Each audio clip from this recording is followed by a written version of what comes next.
If you have ever split a purchase into 4 payments with Klarna, Afterpay, or Affirm and thought it had nothing to do with your credit, that was true. Past tense. As of this year, that is no longer how the system works. Nobody sent you a notification telling you the rules changed. If you use Buy Now Pay Later, or you have ever considered it because it felt like a safer alternative to a credit card, this video is going to show you exactly what changed.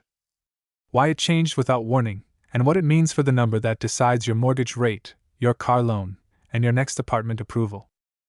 Today we show you exactly how FICO built this new model, what the actual research found happens to real people's scores, and the specific moves that determine whether this change helps you or quietly damages you. For as long as Buy Now Pay Later has existed, it operated in a blind spot, invisible to the credit system whether you paid on time or not. That blind spot is closing. The exact same behavior that used to have zero consequences now has a real one. The people most affected are the ones who never got the memo that the rules changed underneath them. For years, the conventional wisdom around Buy Now Pay Later has been simple. It is the safer alternative to credit cards, no interest, no impact on your credit, a modern and responsible way to manage cash flow. That belief is now incomplete. FICO announced it is rolling out a new scoring model that factors Buy Now Pay Later loans directly into consumer credit scores. A majority of lenders in America use FICO scores to determine borrower creditworthiness, which means this is not a niche change. It touches almost every major lending decision you will ever make. We are calling this the invisible loan trap. The years-long gap where Buy Now Pay Later usage was real debt with real repayment risk but zero visibility to the system that determines your financial future. That gap is now closing, and most users have no idea it is happening.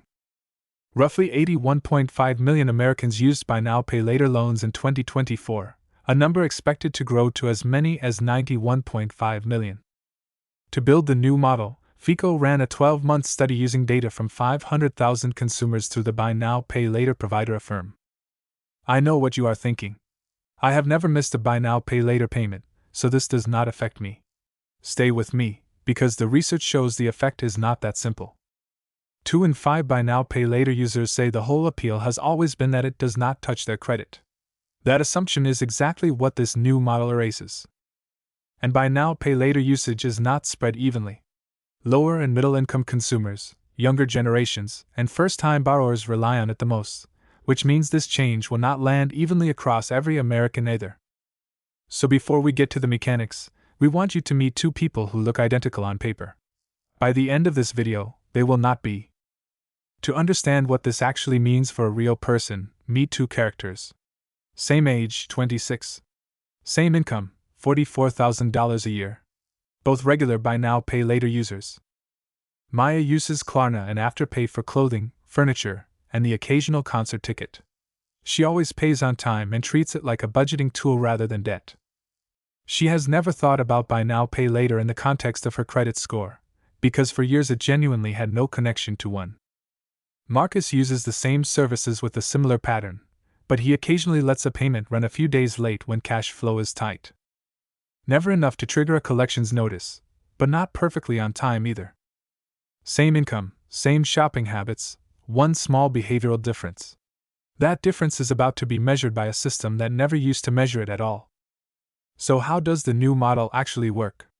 FICO's new Buy Now Pay Later inclusive model was trained on a sample of more than 500,000 users in a joint study with Affirm. The model groups together multiple Buy Now Pay Later loans when evaluating creditworthiness, rather than treating each one separately. The new scoring approach uses FICO Score 10 to roll out the initiative. It will not be included in Score 8, which remains the most widely used credit scoring product among lenders today. Translation: your bank might already be watching. It might not be. Either way, nobody is sending you an update. Buy Now Pay Later sat outside the credit system for years for a simple reason. A 6-week pay in 4 plan often finished before any monthly reporting cycle even picked it up, so it never showed up on a report at all. That is changing too.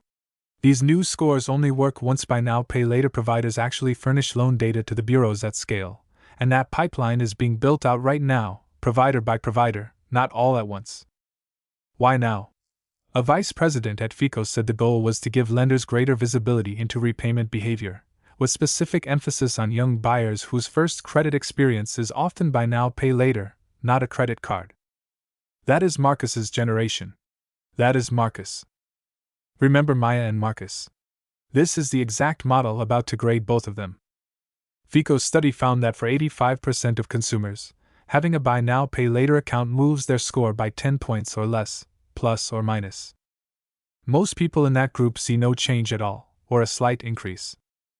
FICO's own research even found that consumers with 5 or more active loans typically saw scores increase or hold steady, as long as those loans were repaid consistently. But averages hide outliers. A Bankrate analyst noted that young people with limited credit histories are the heaviest buy now, pay later users, and they are the ones most vulnerable to a downgrade under the new model.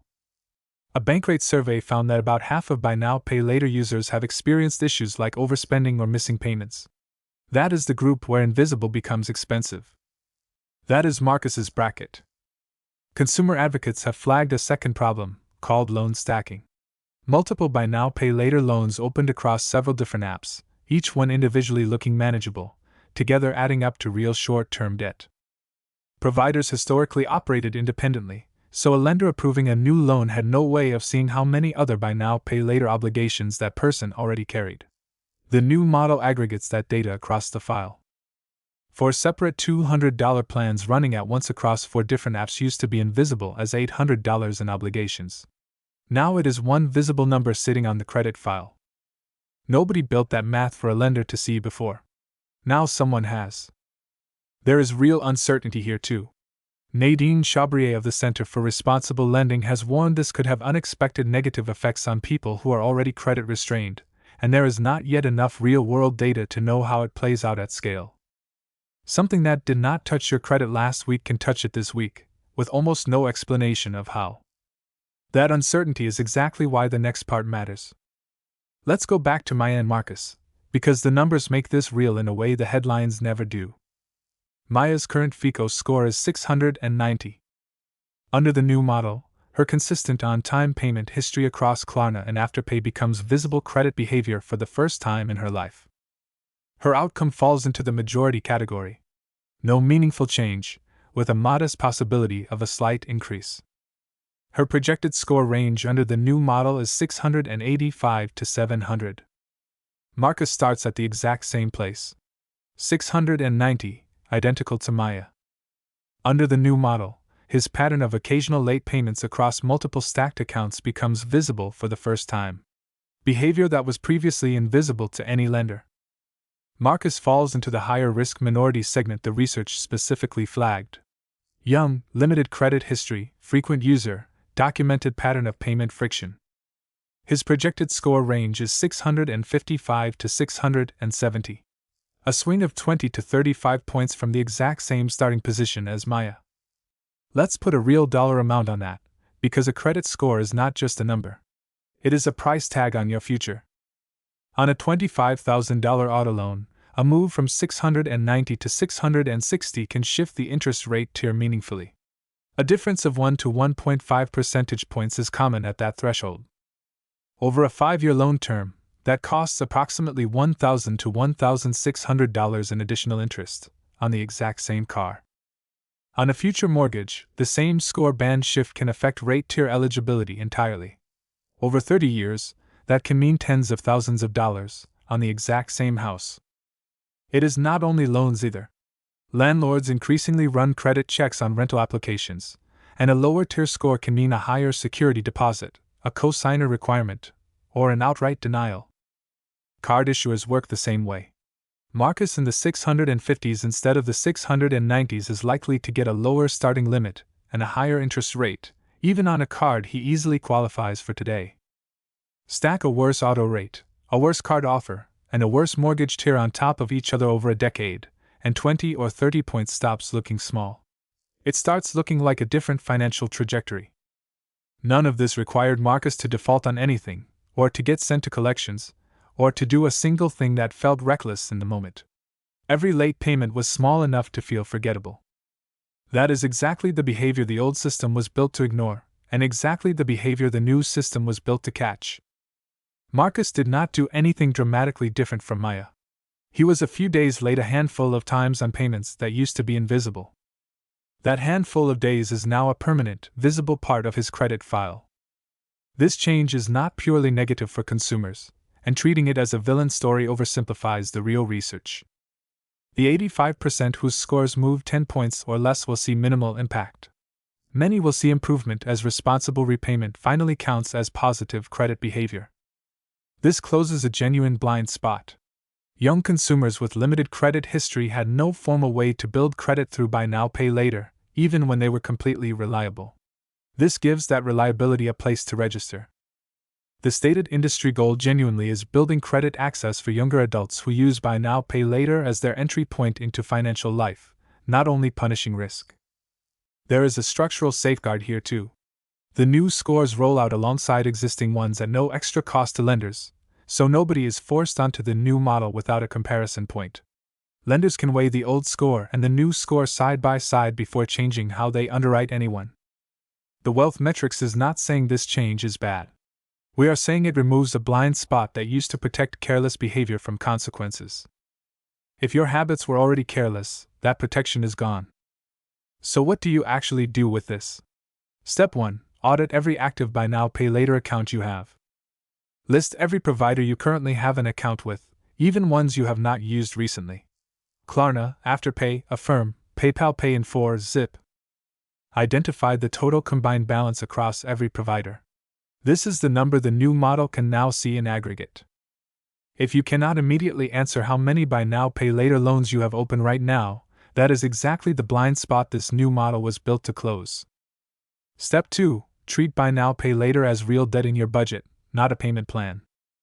No interest or fees can make an obligation feel less real than it is, and research shows that is exactly what encourages overspending. Track every buy now, pay later commitment the same way you track any other monthly bill. Real budget, real due dates, not a separate mental category. Avoid opening a new plan while existing ones are still active. That is precisely the loan stacking pattern the new model was built to detect. A simple gut check works here. If you could not pay off every open buy now, pay later balance today using money already in your account, you are carrying more short-term debt than it feels like. Step 3. Prioritize on-time payments above all else starting now. Because the rollout is gradual and the exact timing for your specific lenders is unclear, the safest assumption is that your payment history is already being tracked. Set automatic payments on every account to remove the risk of slipping by a few days. The version of you from 2 years ago could be a few days late with zero consequence. The version of you starting today cannot assume the same thing. If cash flow is the reason payments slip, that is worth solving directly, whether that means a smaller purchase, a delayed purchase, or skipping the plan entirely for anything you cannot comfortably cover in a single payment. Step 4. Check which score version your lenders actually use. The new buy now, pay later inclusive score rolls out through Score 10, while Score 8 remains the most widely used product. Not every lender is on the new model yet. Before a major application, a mortgage, an auto loan, ask the lender directly which FICO Score version they pull, and whether it accounts for buy now, pay later. Step 5. Pull your credit report and actually read it. Every American is entitled to a free report from each of the 3 major bureaus, and as buy now, pay later data starts appearing, catching an error early is far easier than untangling it after a denial. If you spot an account that is not yours, or a payment marked late that was not disputed in writing directly with the bureau, do not assume it will sort itself out on its own. Let's go back to Maya and Marcus one last time. Same starting score, same income, same buy now, pay later habits on paper. Maya's habit of paying on time, every time, across every provider, is about to become a visible asset in her credit file for the first time in her financial life. Marcus's habit of letting a payment run a few days late here and there felt harmless for years, because it genuinely was harmless for years. It is about to become a liability he never agreed to and was never warned about. The rules did not get harder. The invisible became visible. The only real difference between the two of them was the assumption that nobody was watching. That assumption was never true. Every payment was always real money owed to a real company. The only thing that changed is who else gets to see it now. Here is the wealth metrics rule. The system just started watching something it used to ignore. The people who get hurt are never the ones who change their behavior. They are the ones who never knew the behavior mattered. If you want the real numbers behind your money, and none of the noise, that is exactly what this channel is built for. Subscribe to the Wealth Matrix.